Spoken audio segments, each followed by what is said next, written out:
Ya kalau sejauh ini tetap dipakan mas. Paling susah sapi itu dipakan. Satu, biaya paling besar. Dua, ketersediaan pakan itu kan kita kadang-kadang kita sudah ngantungin sama satu supplier, kadang-kadang barangnya nggak ada. Atau kadang-kadang kualitasnya ganti. Pun kita kalau di sini sekarang sudah nggak pakai pakem dalam tanda kutip. Ini harus pakai ketela, ini harus pakai ini. Nggak, yang penting kita lab hasilnya sesuai, bisa dimakan sapi, harganya murah kita pakai. Pun itu harus ganti, misalnya bulan ini bahannya karbohidrat ketela, bulan besok bahannya jagung, ini hanya misalnya saja ya. Ya kita shifting terus. Terus itu tiap bulan, bahkan kalau bisa tiap minggu, tiap hari gitu. Yang penting stabil dan murah, gizinya masuk, kita pakai di sini. Kebetulan kita kan di Bangkit ini kan integrated. Kita buat gimana caranya setiap unit bisnis dalam integrated farming ini tetap profit. Jadi misalnya ampas tahunya nggak kepakai lagi, misalnya amit-amit ya, kandangnya tutup, pabrik tahu tetap harus jalan dan profit. Amit-amit pabrik tahunya tutup, kandang ini tetap harus jalan dan harus profit. Kalau bisnis apapun itu saya rasa pengelolaan keuangan memang jadi yang utama. Kadang-kadang kan orang bisnis ngerti ini untung tapi ternyata nggak untung. Kan kita juga harus ngitung banyak hal, nggak cuma cash-nya doang. Ini kalau luas total kita ada di 4 hektar, termasuk kandang. Tapi kalau kandang kita mungkin di sekitar 1 hektaran. Untuk populasi, kalau sekarang mungkin hanya di 600-an ekor. Kita kapasitas fullnya di 1000. Sebenarnya kalau saya kerja kantoran sebenarnya saya suka mas. Saya disuruh kerja sampai nggak libur nggak apa-apa. Yang jadi masalah itu di jalan. Kalau di Jakarta itu kan macet toh. Trade off waktunya terlalu banyak. Usaha itu kan perlu menghasilkan profit. Ya kalau sekarang anak sekolah ya butuh bayar sekolah. Kita bensin ya butuh beli bensin. Cuman kan akhir-akhirnya sebenarnya kan kita cuma butuh tenang toh.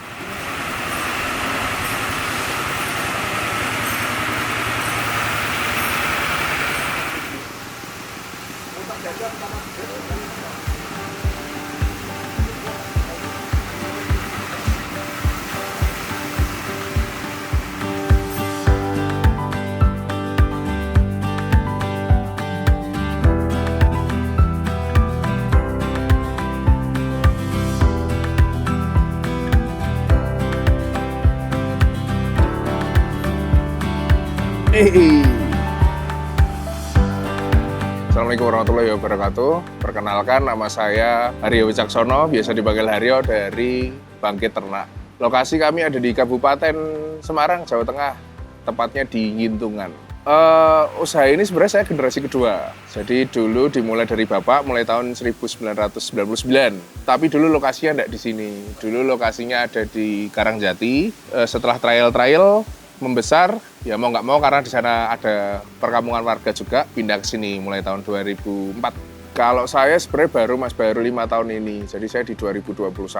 Sebelum terjun di peternakan yang di sini saya coba-coba mas. Ya tandur-tandur juga, pelihara ikan. Basic peternakannya nggak ada, kebetulan kuliahnya memang akuntansi. Kepepet butuh, maksudnya pernah coba kerja juga di Jakarta, tapi tidak tahan lah di Jakarta, jadi pulang aja. Apapun yang berhubungan dengan pangan, mau itu produksi, mau itu distribusi, mau itu hubungan langsung dengan end customer, apapun itu bentuk bisnisnya, saya kebetulan berminat di sana. Jadi makan, air, sayur-sayuran, buah-buahan, daging. Jadi kalaupun nanti ada apa-apa, ya bisa makan saya. Tujuan utamanya itu sih mas. Usaha itu kan perlu menghasilkan profit. Ya kalau sekarang anak sekolah ya butuh bayar sekolah, kita bensin ya butuh beli bensin. Cuman kan akhir-akhirnya sebenarnya kan kita cuma butuh tenang toh. Kalau bisnis sapi ini dia dalam tanda kutip sebenarnya mau nggak mau karena ini sudah besar, bapak sampun kapundhut, kan ini kan tetap harus berjalan. Karena tadi prinsipnya adalah gimana ceritanya saya dan keluarga, teman-teman, saudara itu punya ketahanan pangan sendiri sambil bekerja. Ini kan karyawannya sudah ada juga, udah ikut kita juga udah dari lama, kan nggak mungkin kita tutup. Ya kalau impactful sekali tidak, karena mau nggak mau kan kita tetap harus menjaga stabilitas kan, karena kita generasi kedua. Kalau kita langsung buat tindakan impulsif yang berdampak besar kan resikonya, ini kalau nggak jadi sekalian, hancur sekalian kan. Lucu juga nanti usahanya sudah dibangun selama 25 tahun lebih ini, kalau tiba-tiba meledak kan ya lucu. Ya kalau sejauh ini tetap dipakan, Mas. Paling susah sapi itu dipakan. Satu, biayanya paling besar. Dua, ketersediaan pakan itu kan kita kadang-kadang kita sudah ngantungin sama satu supplier, kadang-kadang barangnya nggak ada, atau kadang-kadang kualitasnya ganti. Nah, yang paling penting kalau sekarang ya harga, Mas. Semuanya naik, Mas. Harga sapi itu stabil itu. Berapa tahun ya? 3 tahun itu mungkin stabil di 49 sampai 52, 53. Segitu terus. Alhamdulillah stabil ya. Daging kan naik tuh 120 sampai 150. Kayak gini kalau timbang ya kurang lebihnya segitu. Makanya kita harus bisa nyolusi ini gimana ceritanya pakan ini cost-nya turun. Kalau manajemen kandang kan sebenarnya pagi dibersihin, sore dibersihin, dikasih air, dikasih pakan sesuai jadwal, sesuai bobot persentase tubuhnya. Oh dia butuh karbo sekian, tinggal operasional gitu aja. Cuman tetap tidak menghilangkan faktor X ya Mas. Kadang-kadang kan sapi tiba-tiba mati kan bisa jadi. Karena kalau kita bersinggungan di dunia peternakan, perkebunan, pertanian kan tawakalnya tinggi tuh Mas. Faktornya besar. Ya walaupun sebenarnya di semua bidang harusnya juga tawakalnya tinggi. Cuman kalau ini kan kadang-kadang kan lihat, oh sapi mati gitu kan.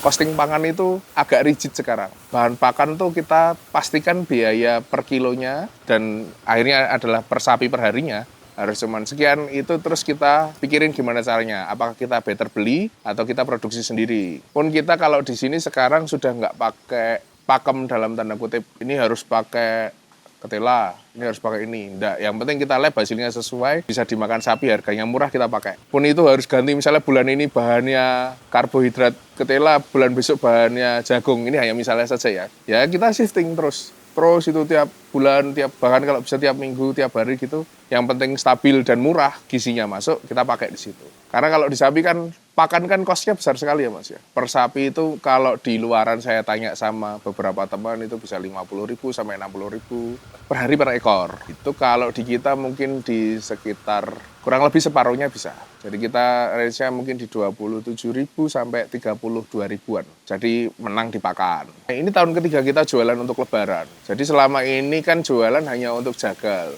Lebaran pun kita nggak ada iklan, nggak ada apa-apa. Ya organik saja, mengalir saja. Mau beli-beli, nggak mau beli ya udah tak pelihara lagi. Lebaran ini kan ada keuntungan lebih. Ada capital gain lah istilahnya dalam tanda kutip. Jadi kita beli sapi katakanlah harganya dulu bakalan per kilo itu 51, 49, 53.000. Kalau di lebaran kan kita jual paling nggak di 60.000. Jadi selain ada keuntungan dari pertumbuhan sapinya itu sendiri, modal awalnya kita tuh udah secara tidak langsung nambah lah karena ada perubahan harga toh. Kebetulan kita kan di Bangkit ini kan integrated. Jadi kita di Bangkit ini kan ada sapi, ada jualan bibit, jualan pupuk, sama jualan tahu. Kan kalau orang mikirkan integrated farming kan enak ya Mas ya. Ini nanti kesubsidi dari sini, ini nanti kesubsidi dari sini. Pakannya kan dari ampas tahunya dari pabrik tahu. Kita buat gimana caranya setiap unit bisnis dalam integrated farming ini tetap profit. Jadi misalnya ampas tahunya nggak kepakai lagi, misalnya amit-amit ya, kandangnya tutup. Pabrik tahu tetap harus jalan dan profit. Amit-amit pabrik tahunya tetap, kandang ini tetap harus jalan dan harus profit. Ada internal transaction lah. Jadi kita beli di unit bisnisnya kita sendiri juga. Kalau enggak kayak gitu nanti kacau. Ini uangnya sebenarnya dari mana? Atau ini sebenarnya ruginya dari mana? Jadi analisisnya per unit bisnis bisa jalan. Kalau sudah diklasifikasikan pos-pos akunnya oke, internal transaction-nya pencatatannya juga oke, baru enak.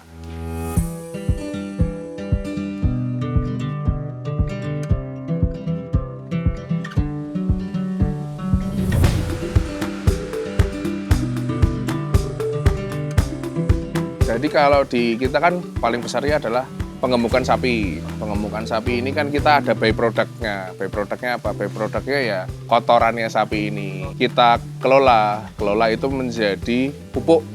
Kita ada pupuk sapi, nanti bisa dilihat di sebelah sana. Kemudian ada juga biogas. Kita pakai sendiri dan juga kita jual. Kita pakai sendiri itu di mana? Kita pakai sendiri itu di perkebunan dan pertaniannya kita. Kita kan tanam ketela, tanam jagung, tanam apapun yang kita butuhkan sendiri, ataupun yang dalam tanda kutip market sedang butuhkan sekarang. Jadi kita analisis, oh misalnya kalau ketela kita tanam profit nih, Tapi kita cek dulu, lebih untung kita masukin kandang sendiri apa lebih untung kita jual di luar. Kalau lebih untung kita jual di luar, ya kita jual di luar. Pakan sapi cariin alternatifnya. Kemudian ada biogas. Biogas ini untuk sementara masih kita pakai sendiri. Karena kita belum punya teknologinya untuk mentransfer atau memindahkan biogas ini ke tempat-tempat lain. Jadi kita pakai sendiri di sini untuk goreng tahu. Nah, penggorengan tahu, tahunya kita jual di pasar, kemudian ampas tahunya kita pakai buat pakan sapi. Tadi untuk pupuk juga kita taruh di bibit buah, kita bibit sendiri juga ada, kita kolaan juga ada, pupuknya kita pakai di situ sendiri juga, sekalian buat quality control. Nah, ini pupuknya bagus enggak? Kita compare sama pupuk-pupuk produksi atau merek-merek lain. Memang Bapak agak visioner, jadi gimana caranya ini terintegrated. Kita di sini memastikan bahwa tadi itu setiap unit bisnisnya itu profit. Jadi nggak bisa nih pupuk ini mengandalkan sapi atau sapi mengandalkan pupuk. Biasanya kan orang ngitung badi pupuk kan Mas. Jadi kalau kita pelihara sapi, ini nanti menghasilkan pupuk sekian masuk ke pengolahan pupuk kemudian dijual, itu badinya dihitung sama. Oh badi totalnya sekian. Kalau kita nggak bisa. Kalau misalnya pupuk itu secara mandiri tidak bisa menghasilkan keuntungan, ya harus dibenahi. Gimana caranya tetap harus bisa menghasilkan keuntungan. Untuk lebaran ya, misalnya jualan 100 ekor aja, profitnya 300-400 juta setahun. Berarti kalau per bulan kan berarti berapa puluh juta. Makanya untuk gedein bisnis sapi kan agak susahnya di situ. Kita kebetulan punya lini bisnis yang lain, jadi membantu dari sana gitu. Untuk bisa gedein ini. Kalau stand alone sih bukannya mustahil, tapi saya rasa susah sekali. Mungkin jenengan spesialisasi 1 ton up untuk kurban gitu, 1 ekor sapi mungkin badinya bisa 50-an juta gitu. Misalnya jenengan punya 100 sapi kan berarti berapa tuh? 5M 1 tahun ya misalnya ya. Itu kan bunyi itu Mas dalam tanda kutip. Tapi kalau jenengan jagal harian gitu kan keuntungannya kan nggak sebanyak itu. Ya sih Mas, kalau bisnis apapun itu saya rasa pengelolaan keuangan memang jadi yang utama. Kalau generating profit mungkin orang sales, orang marketing itu penting. Pengalokasian uang penting sama operasional. Kadang-kadang kan orang bisnis ngerti ini untung tapi ternyata nggak untung. Kan kita juga harus ngitung banyak hal, nggak cuma cash-nya doang. Kita bisa ngitung inflasinya berapa nih. Misalnya data BPS sekian persen. Ya walaupun kalau kita ngukur beras mungkin beras itu pertumbuhan harganya bisa 15% sampai 18% per tahun. Itu tadi nutup nggak inflasinya itu tadi. Terus kalau misalnya masih single fighter, maksudnya masih merintis, itu kalau seumpama kita gaji diri kita, masih ada profitnya enggak. Takutnya nanti ya terima uang, tapi kegerus inflasi, terus kita nggak mikir, oh ini harusnya alokasian untuk gaji kalau semisal ini. Jadi ternyata bisnisnya nggak sehat. Pun walaupun nggak sehat, bukan juga harus semerta-merta ditinggalkan, kan tetap harus. Kalau bisnis kan tetap harus fight, Mas. Mengelola gimana caranya, ya ini jalan. Pelajaran kuliah ya Mas ya, perusahaan didirikan kan untuk menghasilkan keuntungan sebesar-besarnya untuk stakeholder.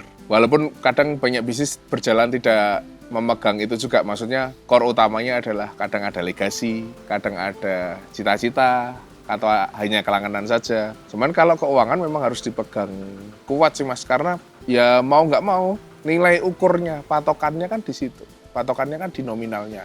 Ini misalnya sapi gini, sapi ini kan dia tumbuh berapa kilo kan ADG-nya harus kita cek. ADG pertumbuhan hariannya itu berapa kilo, dalam waktu berapa hari, costing pakan berapa, costing karyawan berapa. Kadang-kadang ya mungkin kalau misalnya jualan harian biasa ya, nah kita ngomongin non Idul Adha ya, karena Idul Adha kan ada selisih harga yang besar nih, bisa sampai 10.000 lah minimal. Itu tuh sebenarnya ya enggak profit. Itu kita belum ngomongin resiko ya. Dan resiko kematian sapi kan per kandang atau per peternakan kan beda-beda. Tergantung dalam tanda kutip skill bisa, kita ngomongin hoki juga bisa gitu. Nah itu misalnya 100 banding 1 misalnya. Kalau 100 tak openi biasanya sing mati 1 gitu. Atau 1.000 sing mati cuma 1 gitu bisa. Lah nek merintis dari awal misalnya mulai 1 ekor apa 10 ekor gitu. Lah tadi misalnya saya seminggu kena 30 merintis 10 ekor pas kena PMK selesai tuh Mas. Gitu. Itu kadang-kadang nggak dinilai. Jadi harus kita punya pencatatan keuangannya rigid, costing juga rigid. Kita juga harus mulai ngitung unrealized gain-nya berapa. Unrealized gain tuh profit yang akan kita dapatkan tapi belum cair nih. Naiknya misalnya sehari 1 kilo, pakannya 30.000, sapi 1 kilo katakanlah harga basic ya Mas, 53.000. Kalau Idul Adha 60.000. Ya udah tinggal kita hitung. Oh, berarti sehari saya dapat 30.000 gross profitnya. belum dipotong operasionalnya. Kalau pakai uang DIN nggak apa-apa. Kalau pakai uang pinjem, investor atau uang bank kan mikir-mikir juga. Sama yang terakhir ya ini, pajaknya berapa. Itu kan harus kita nilai. Walaupun kadang-kadang merintis terus dia masih di bawah gitu, maksudnya belum harus bayar pajak ataupun belum terdeteksi pajak, tapi kan paling nggak sudah harus disiapkan itu. Oh, kalau saya segini berarti keluar pajak sekian. Berarti net profit setelah dipotong semua adalah sekian. Cocok nggak sama waktunya? Ya saya kan generasi kedua mas tadi. Kita ngomongin privilege ya. Kan kadang-kadang bisnis di awal kan nggak semuanya bisa gitu. Oh saya kerja 1 tahun modal sekian ya harus badi sekian gitu kan. Kalau merintis ataupun saya modal sekian atau bahkan nggak punya modal mau mulai bisnis ya yang penting ini harus berhasil gimana caranya. Atau yang penting saya bisa bertahan. Mungkin besok ada hari terang, mungkin besok ada keuntungan yang nggak diduga. Nah, saya nggak berhak lah ngomong di situ lah karena saya generasi kedua. Kalau UMKM kan sebenarnya masalahnya ada di satu sumber pendanaan. Dia kan nggak bisa mengakses sumber pendanaan yang besar ataupun belum punya dana yang besar. Nomor 2 kan masalah market. Dia kan compete sama ini nih market istilahnya naga-naganya kan dia baru cacing baru mau masuk kan market share-nya cuma berapa. Nomor 3 pengelolaan cash flow, manajemen keuangan juga. Jadi kadang-kadang taunya badi tapi setelah dicek ternyata nggak badi. Misalnya ada penyusutan bahan, ada kerusakan bahan, terus ada biaya-biaya tidak terduga. Sama itu tadi biasanya ya inflasi kan nggak dianggap dihitung kan kadang-kadang. Ben kerasa untungnya, waduh. Kalau itu saya nggak bisa ngasih nggak bisa ngasih kuantiti berapa. Yang penting kalau saya dari kemarin ditanyain mas, aku kalau mau mulai kira-kiranya gimana? Ya beli aja 6-5 bulan sebelum Idul Adha, nanti dijual Idul Adha. Sebenarnya ya mas, amit sewu nih misalnya nggak dikasih makan atau dikasih makan rumput saja ditunggu nih gitu. Paling nggak dia nggak susut saja. Dia kan sudah dapat 10.000 dikali berat badannya toh. Misalnya beli 400 kilo, misalnya amit sewu yang penting sapi ini urip, ora tambah kuru, ora tambah lemu. Stagnan saja ya, walaupun itu nggak mungkin ya mas ya. Udah dapat profit, misalnya 400 kilo kali 50.000 lah katakanlah. Itu kan harga beli 20 juta. Nah begitu Idul Adha kan sudah dapat, misalnya 60.000 kan sudah dapat 10.000 peng berat badannya toh. Sudah dapat 4 juta berarti. Soalnya ya kalau main harian ya, kalau nggak besar susah, kalau nggak bisa produksi pakan sendiri ataupun bisa ngepres kos pakan yang kita beli ya pasti susah mas. Saya sih nggak muluk-muluk bilang ya segini nanti dapat segini, segini nanti dapat segini. Masih ada faktor X ya kan kalau di bisnis itu kan, apapun itulah.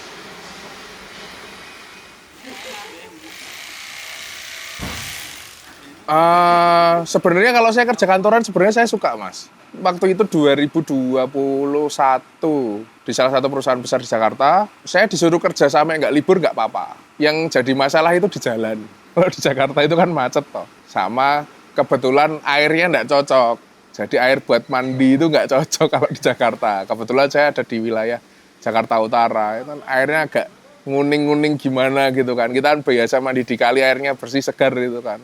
Belum menikah itu mas, itu kondisinya COVID. Ya cuman bukan masalah di COVID-nya, masalahnya di jalannya. Difahami juga kalau misalnya gaji besar kan dalam tanda kutip, kemungkinan hidup layaknya lebih besar. Ya cuman saya rasa trade off waktunya terlalu banyak. Jadi habis di jalan, segala macam itu kan nanti gimana. Terus kalau misalnya pun saya berkeluarga, punya anak juga, ya tanpa mendiskreditkan yang hidup di Jakarta. Jadi anaknya kan biasanya jarang ketemu orang tua. Atau kalau misalnya pun yang kerja hanya suaminya ya nanti bapaknya nggak ketemu anaknya atau waktunya jarang sekali, weekend mungkin. Padahal kalau weekend kan sudah capek. Ya sebenarnya nggak ada yang berat ataupun nggak ada yang ringan mas. Yang penting kita jalanin aja sih. Ya. Karena kan kita ya itu tadi mikir karyawan juga, mikir usahanya bapak untuk bangun ini dari dulu kan merintisnya gimana kan juga harus kita pikirkan. Alhamdulillah privilege kalau ini mas. Ya kita nggak munafik lah kalau bilang ngerintis dari nol kayak gitu. Kalau orang bilang privilege enak, ya orang memang kalau privilege lebih mudah mas dalam tanda kutip. Walaupun memang ada beban tersendiri ya. Cuman kalau disuruh milih mulai dari ngerintis sama mulai dari privilege ya pasti mulai dari privilege lebih enak.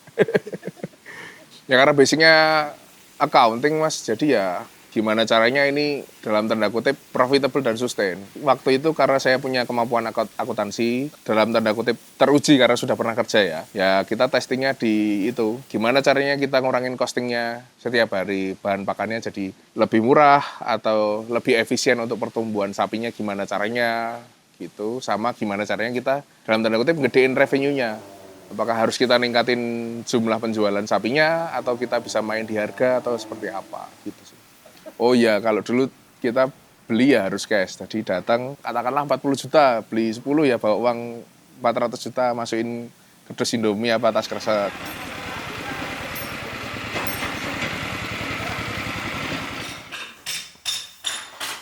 Jadi mumpung ini momen lebaran, monggo kalau teman-teman ada yang mau beli sapi ataupun cuman main-main aja ke Kandang Bangkit, boleh bisa langsung cek di Google Maps-nya Kandang Bangkit atau kalau mau lihat di TikTok ada di Bangkit Ternak. Ya semoga momen Idul Kurban ini jadi momen yang membahagiakan khususnya untuk peternak-peternak ya, kambing dan sapi dan lain-lain. Semoga profit yang ngumpul bisa mensejahterakan para peternak karena kita tahu kondisi belakangan juga tidak terlalu baik untuk peternak.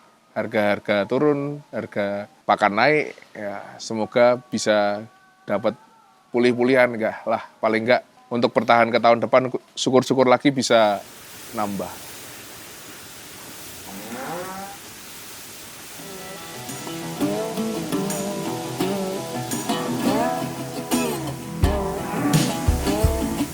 Saya Haryo dari Kandang Bangkit yang ada di Gogik, Kabupaten Semarang.